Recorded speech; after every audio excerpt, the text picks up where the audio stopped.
నీకేం కాలేదు కదా నాయరా?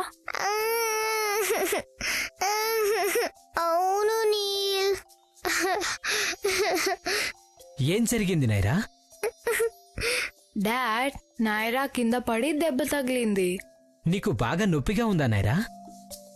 లేదు డాడ్, నీల్ వెంటనే వచ్చి నాకు హెల్ప్ చేశాడు. ఇప్పుడు నాకు కాస్త పర్వాలేదు, అంతగా నొప్పి లేదు. నువ్వు చాలా మంచి పని చేశావు నీల్. నీకేం కానందుకు చాలా సంతోషంగా ఉంది నైరా. నీల్, నైరా, మీకు గుర్తుందా కిందటి వారం మనం రక్షాబంధన్ సెలబ్రేట్ చేసుకున్నాం కదా? Yes dad. చాలా ఫన్ గా అనిపించింది. ఆది, దియా, అజయ్ అంకుల్ ఇంకా హేమ ఆంటీ అందరూ వచ్చారు. మేము రోజంతా ఆడుకున్నాం.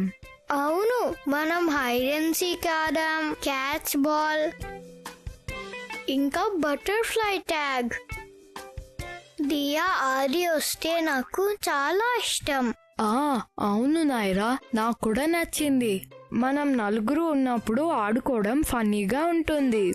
నీకు గుర్తుందా, ఆది డాన్స్ కూడా చేశాడు హైడ్ అండ్ సీక్ లో గెలిచినప్పుడు. అవును నీల్, చాలా ఫన్నీగా అనిపించింది. అవును అవును నీలన్నైరా, సరదాగా అనిపించింది. మన వాళ్ళతో కలిసి గడిపితే ఎప్పుడు సరదాగానే అనిపిస్తుంది, అవునా? అవును డాడ్. నీల్, నీకు గుర్తుందా, అది నైరా నీకు ఆదికి రాఖీలు కట్టింది కదా?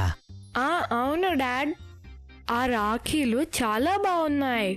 నీల్, సిస్టర్స్ బ్రదర్స్ కి ఎందుకు రాఖీ కడతారో నీకు తెలుసా? ఎస్ డాడ్, అదొక ప్రామిస్. ఎప్పుడూ తనని చూసుకుంటూ సంతోషంగా ఉంచాలని. Very good Neel. Neel, Naira, brothers ఇంకా సిస్టర్స్ మధ్యలో ఉన్న బంధాన్ని వేడుకగా జరుపుకునే పండగే ఈ రక్షాబంధన్. సిస్టర్స్ వాళ్ళ బ్రదర్స్ చేతికి రాఖీలు కడతారు. దానికి బదులుగా బ్రదర్ సిస్టర్ ని ఎప్పుడూ బాగా చూసుకుంటాను అని మాటిస్తాడు. డాడ్, నీల్ నన్ను ఎప్పుడు బాగా చూసుకుంటాడు. బ్రదర్స్ అండ్ సిస్టర్స్ అందరూ కూడా ఒకరి గురించి ఒకరు కేర్ తీసుకోవాలి. నైరా పడిపోయినప్పుడు నీల్ ఎలాగైతే చూసుకున్నాడో అలా మీరు ఎప్పుడూ ఒకరి గురించి ఒకరు కేర్ తీసుకోవాలి, గౌరవించుకోవాలి కూడా.